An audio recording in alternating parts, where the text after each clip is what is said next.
열린민주당 김진애입니다. 7월 임시국회 16일 날 개원했고 오늘부터 사실 이제 상임위가 본격적으로 가동이 됩니다. 미래통합당 의원들이 다 들어오시고 상임위에서 법안 상정하고 소위 구성해서 추진이 될 텐데 이번 7월 임시국회 가장 큰 이슈는 역시 부동산 관련 법안들일 겁니다. 이 법안들이 이번에 제대로 통과가 돼야 그동안의 여러 가지 부동산 불안에 대한 이런 부분들을 좀 잠재울 수 있을 것 같은데 이런 부분들에 대해서 상당히 중요한 시점이라고 생각이 돼서 오늘 기자회견을 하게 됐습니다. 지난 대정부 질문에서 미래통합당의 질문의 내용을 보나 또 지금 국회에서 약간 또 흉흉한 또 소문이 돌고 있습니다. 법안 상정을 못하게 한다라든가 아니면 법안 소위 구성을 거부함으로써 지금 이제 제대로 된 법안 심의를 불가능하게 한다는 이런 얘기들이 돌고 있어서 약간 또 더 불안해지기도 하고 그래서 오늘 기자회견을 준비를 했습니다. 지금부터 읽도록 하겠습니다. 부동산 시장 안정 법안 처리 촉구 기자회견문입니다.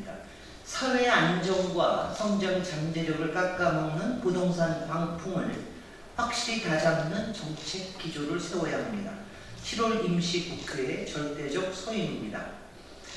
안녕하십니까. 열린민주당 김진애 의원입니다. 이번 주부터 7월 임시국회가 본격적인 상임위 입법 활동에 돌입합니다. 여야 의원들이 부동산 시장 안정 법안 처리에 다 함께 나설 것을 촉구하고자 이 자리에 섰습니다. 첫째는 세입자분들이 쫓겨날 걱정이나 지나친 가격 앙등 걱정 없이 살 수 있는 주거 안정성 보장입니다. 임대차 3법, 즉 전월세 인상 상한제, 계약 갱신 청구권, 전월세 신고제의 7월 국회 통과가 반드시 필요한 이유입니다. 그간 수많은 주택을 공급했지만 자가 보유율은 전국적으로 61%입니다. 여전히 40여 %의 국민은 세입자로 거주하고 있고 그중 30% 이상이 민간 임대에서 살고 있습니다. 수도권 경우에는 자가 거주율이 더욱 떨어져서 과반을 넘는 세대가 민간 임대에 살고 있습니다. 자가를 보유하는 국민과 임대로 거주하는 국민 간의 주거 안정성이 크게 차이나다 보니 임대차 시장을 넘어 매매 시장에까지 영향을 미치고 있습니다. 정부 주거 실태조사에 따르면 자가 가구는 평균 10.7년, 임차 가구는 평균 3.2년을 거주하는 것으로 나타났습니다. 내 집 없는 국민도 마음 편히 거주할 수 있도록 세입자 보호 정책이 튼실히 제도화되어야 합니다.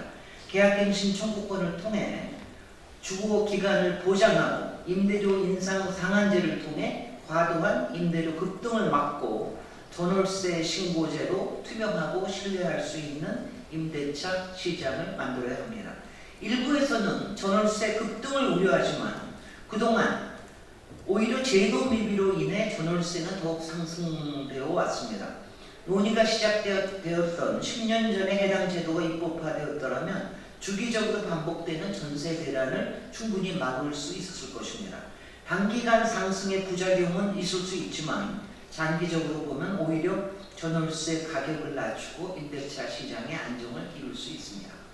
둘째는 종부세 강화를 통한 보유세 정상화입니다. 현 종부세는 주택의 과도한 소유를 막고 급등하는 집값을 잡기에는 너무나도 낮은 수준입니다. 우리나라의 부동산 자산 총액 대비 부동산 보유세 부담률은 0.16%로 OECD 평균 0.33%의 절반에도 미치지 못합니다. 2008년 8,500억 원 수준의 주택 종부세는 2018년 10년 뒤에 4,400억 원 수준으로 오히려 반토막 났습니다.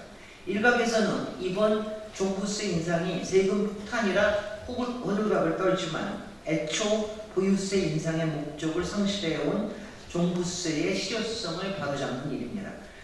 보유세 강화를 비판하는 일부 언론과 종합부동산세 완화 법안을 쏟아내는 미래통합당에 묻고 싶습니다. 여러분은 건강한 주택시장을 원치 않는 것입니까? 단기 단타 투기 이익을 그대로 놔두자는 것입니까? 투기 세력의 편을 들어주려는 것입니까? 집값 앙등과 주거 불안을 호소하는 대다수 국민의 불만에 귀를 닫으려 하시는 것입니까? 일부 언론의 종부세 폭탄론은 상당 부분 부풀려 있습니다. 국세청 자료를 받아보니 최고세율을 적용받는 개인이 2018년 기준 20명에 불과했습니다. 과표 94억 원, 시가 155억 원 이상의 부동산을 보유한 20명을 대상으로 한 6% 세율 인상이 어떻게 세금 폭탄이 된다는 것인지 알 수 없습니다. 종부세 대상 인원 역시 전체 국민의 채 1%가 되지 않습니다.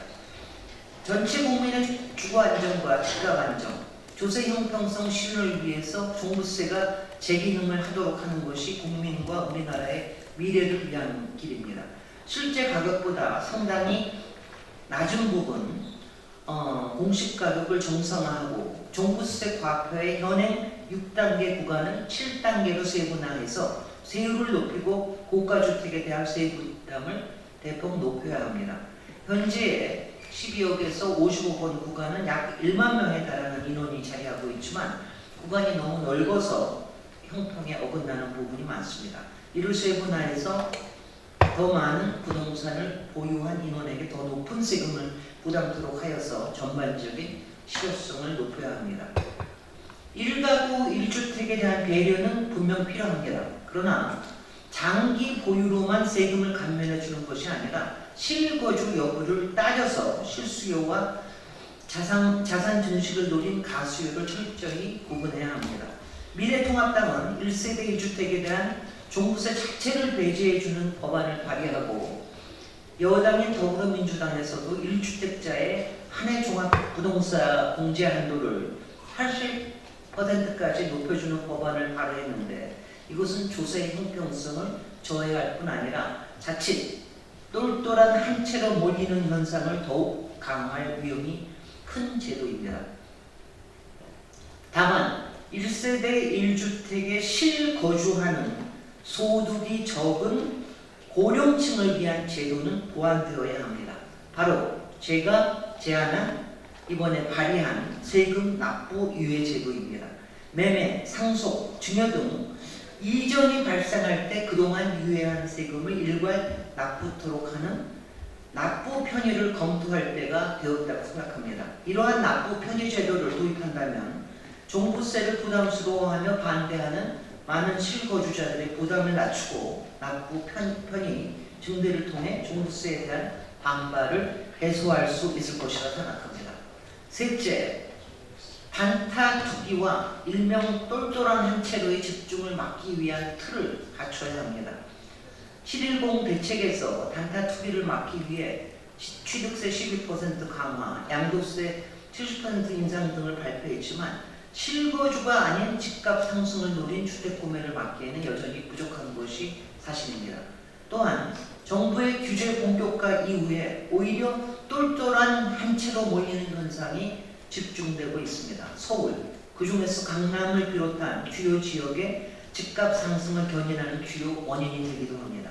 이는 주택가격이나 실거주 여부와는 상관없이 단순히 1가구 1주택은 옳다는 잘못된 시각에서 출발하기 때문입니다. 1가구 1주택의 혜택을 철저하게 실거주 중심으로 전면 개선해야 합니다. 존경하는 국민 여러분, 그리고 동료 의원 여러분, 누구나 느끼시겠지만 우리나라는 부동산 공화국이라 불리워도 전혀 이상하지 않을 정도로 가계 자산이 80%가 부동산에 집중되어 있고 누구나 내 집 마련을 꿈꾸게 되는 나라입니다. 이 현상 자체가 문제라기보다는 고가주택에 살거나 다주택자인 사람들이 그에 적법한 세금을 내고 주택이 과도한 자산 증식의 수단이 되지 않도록 여러 환수 장치를 만들어서 삶의 기본이 되는 집이 자산 불평등, 격차와 박탈감의 주범이 되지 않게 제도적 틀을 만들면 저절로 해소될 수 있는 문제입니다. 집을 소유하지 않더라도 쫓겨날 걱정 안 하고 전월세가 너무 오르지 않도록 제도적 틀을 만들면 또 저절로 해소될 수 있는 문제입니다. 이런 취지에 공감하시면서 이번 7월 임시국회에서 임대차 3법 그리고 종부세 강화법 등의 조속한 통과를 위해 활발하게 토론하면서 함께 노력해 주실 것을 간곡히 부탁드립니다. 이상입니다. 감사합니다.